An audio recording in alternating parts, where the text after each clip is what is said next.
is Oren Adaki. He is the research analyst at the Foundation for the Defense of Democracy, focusing on Islamic extremism in Yemen, coming to us from our studios in Washington. What do you make of this bombing campaign, Oren, day two? Well, the bombing campaign, Todd, is basically the only thing that has managed to stop the Houthi military expansion in Yemen. The Houthis have been on the march since September, taking the capital in late September and moving southward towards the port of Aden. So, you know, the bombing campaign has been successful thus far in at least stopping their march and making them not being able to expand into any other territory. What's the bigger picture here, Oren? The bigger picture really is that, you know, we know that since at least 2009, Iran has been supplying the Houthis with lots of arms and training and support. And what's going on right now is that Iran is basically challenging U.S. dominance in the Arabian Peninsula. They've seen that the U.S. has not been doing enough to secure their #1 counterterrorism ally in the region at the moment, and they are doing everything to exploit that.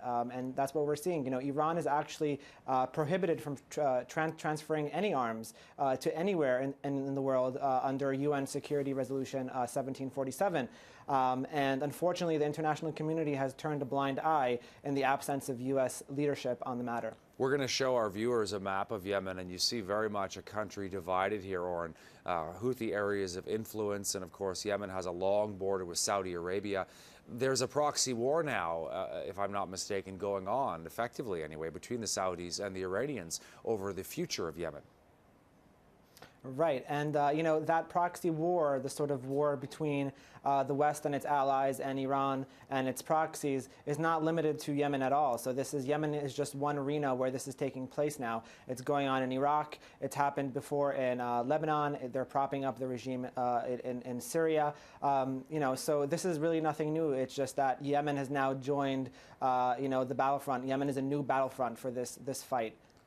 We continue to see these countries in this region, deep levels of instability here, and you wonder at what point can the world keep up, Oren, with all of these, you know, you're talking about Syria, you're talking about Libya, you're talking about Iraq, you're talking about Yemen, and the list goes on.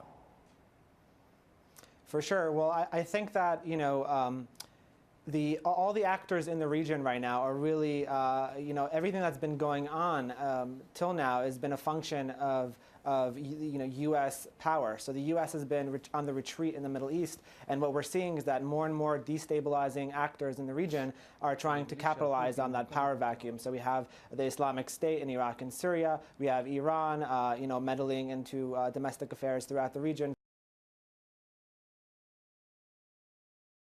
through its proxies. So really, you know, in my perspective at least, what's going on here is the region reacting to the U.S. really not projecting power the way that it used to. And one last question, just quickly. Could this affect the ongoing talks between the United States primarily and Iran over Iran's nuclear program? I don't necessarily think that it will affect the talks. The talks have been, you know, stovepiped to a certain degree. So, you know, the White House is really just concerned with negotiating with Iran about its nuclear program. The problem is that it seems to become more and more apparent that the White House is consciously turning a blind eye to Iran's bad behavior throughout the region in order to reach a deal. And, you know, the Iranians are keenly aware of that, and they are, you know, capitalizing on that. And they know that the U.S. wants this deal, so they are going to continue trying to expand their influence while these talks are ongoing. Oren, great to get you on the program, and we appreciate your expertise.